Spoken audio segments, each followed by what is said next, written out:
Okay, lesson 5.4, we're going to take some time to work with writing algebraic expressions. And so our target here, I can translate between algebraic expressions and word phrases. We need to be able to go back and forth so that we understand not only the math, the mathematical phrases, but how to take those mathematical phrases and put them into word phrases and vice versa.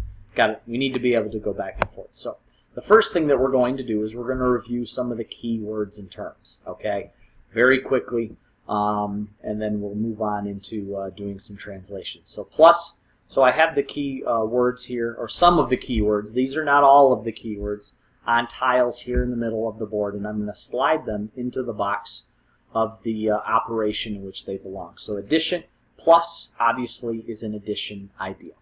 Okay, so that will go up there. Decreased by, now decreased by you have to be careful of, because decreased by in itself, if I said 5 decreased by 4, that would be a subtraction thing. Okay, 5 minus 4. If I said decreased by a factor of, then all of a sudden we get into division. So we have to be careful with the phrasing itself. In this case, decreased by itself is simply subtraction, but if we were to combine it with some other terms, we could make it into a division idea. Times we know is multiplication. Quotient means divide. Well, actually, quotient technically is the solution to a division problem. What is the quotient of 4 and 2? And that would mean divide those two numbers. Sum is add, pretty simple. Of means multiply. Less than is a subtraction idea, but this is another one we have to be careful of because we can, depending on what we phrase it with, could turn it also into an addition idea, or sorry, division idea. Increased by is an addition idea. However, this is another one. If we went increased by a factor of, all of a sudden it becomes multiplication. Product, by the way, is multiplication. The product of two numbers is the solution to a multiplication problem divided by, obviously, division. More than. Okay, now more than we have to be a little bit careful of because we can make it into a few different things. Okay, 5 more than 4 makes it into an addition problem. However, if we say how much more than, then all of a sudden we get into subtraction. So I'm going to put that sort of in the middle, and on your paper you can write it however you want to, but part of that depends on the phrasing of it. Minus, definitely subtraction. Multiplied by, definitely multiplication. Difference is subtraction. So these are some of the common ones. This is not an all-inclusive list. There are other ones, but and again, you'll notice a couple of these depending on how we talked about it. More than, depending on how it's stated, could be either, and so be careful of the phrasing. But so we're going to go ahead and we're going to move forward. Now we're going to do 3 examples of translating from words to symbols. So here are the actual English statements, so to speak. The word statements, we're going to go to symbols. Okay. Now anywhere you see a number that is not specific, we will use a variable. If we're not given a variable, we'll pick one. For the example in A here, 8 more than a number. Well, we are not told what the number is, so we will use a variable. In some cases, like down here, we're told that we're talking a number m. Well, in that case, we are going to use m as a variable. So in this particular case, let me get my writing utensil. 8 more than a number. Okay. Now, if I'm going to go 8 more than anything, I have to have the anything first. So I'm going to just simply use n as my variable. And to get 8 more than that, I would have to add 8 to n.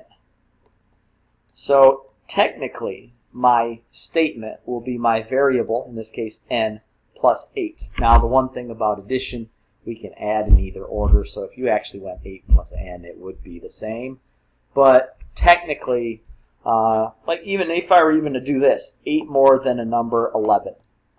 Well, how would I get 8 more than 11? Well, I would start with 11 and I would add 8 to it.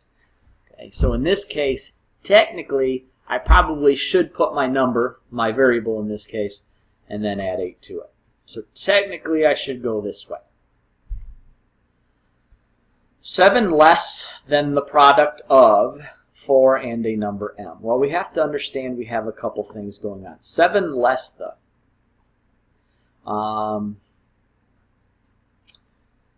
I need to shoot, I read that wrong. 7 less the. And that's why I paused there for a second, because I had to read this carefully. This is not less than the product of. This is 7 less the. Small little notational difference between those. 7 less the says that I'm going to start with 7, and less means I'm going to subtract the product of, see, the product is multiplication, so I'm going to subtract those two things from 7, whatever the product of 4 and the number m is. Okay, now product means multiply, so I need to write 4 and m in some sort of a multiplication way. Now I had choices. I could go 4 times m. I could go 4 with parentheses around the 4, the m, 1, or... Now I prefer just to go 4m and be done with it.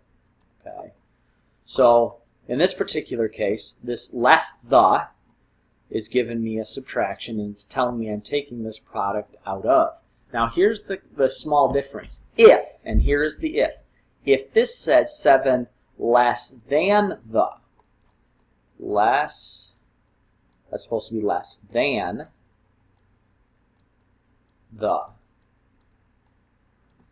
If this was what it actually said, these would actually be flipped around, because the 7 less than the would tell me to take the product of 4 and m and pull that 7 out of it.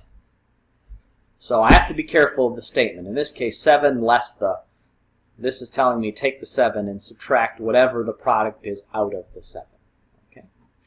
1/3 of the original area A. So A is the value that we're going to use in this case for our variable, our unknown, and we're going to take 1/3 of it. Okay.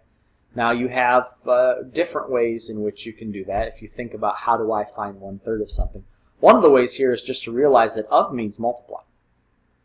Okay. So how do I go get 1/3 of A? Well, 1/3 is the fraction 1/3. Of is multiply A. Now if I want to simplify, I would prefer to write this 1/3 A.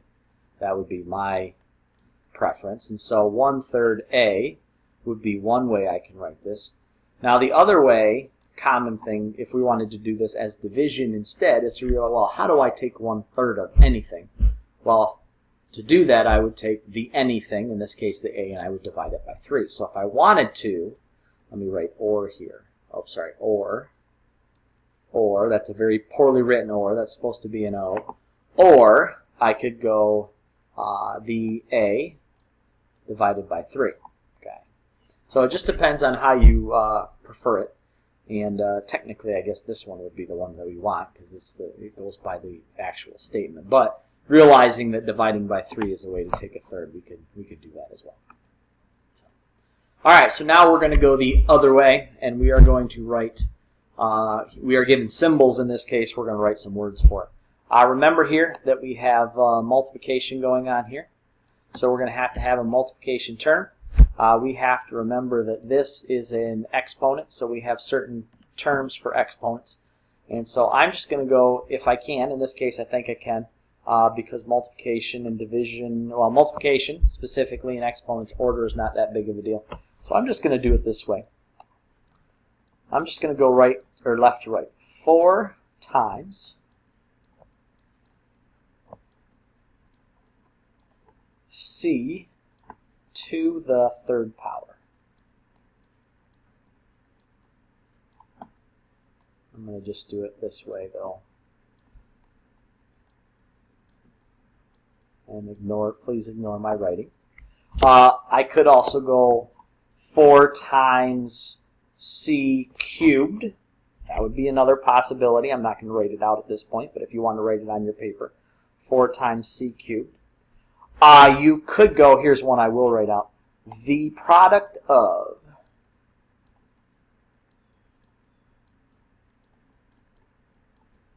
product of 4, I'm going to do 4 as a number, and, sorry, alright, I got to erase that, that's bad, and C cubed.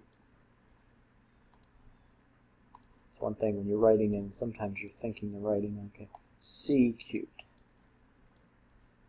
That's supposed to be C-U-B-E-D, but again, writing with a mouse is not always the easiest thing to do.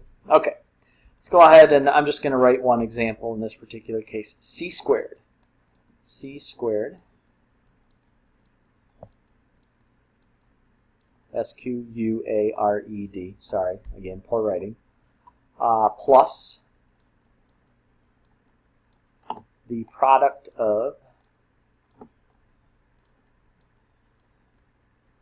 U-C-T, P-R-O-D-U-C-T, product of 21 and D. We have other choices, C to the second power plus 21 times D. That would be another one. The sum of C squared and 21 times D. Okay, those are all ideas. Now, in this particular case, for those of you, this is a fraction bar. Okay, it's just the one that's done sideways. Instead of having the fraction up and down, it's written on an angle, or it's so we can write fractions in a line. Now, remember, fractions are division problems. So one of the things I could go is D divided by 4. D-I-D-E-D divided by 4. That would be one way. Going back to the previous slide, if I divide something by 4, I could take that would be taking 1/4 of it. So I could say 1/4 of D. Or another good word for division is quotient. The quotient of D and 4. So all good possibilities, depending on what your preference is. So that gets us through a few examples. You're going to go ahead and practice. Please come see me if you get stuck on things, because sometimes it's just the wording, and so it might be useful for you and I to talk them out, to simplify some of the issues for you. So, all right, good luck.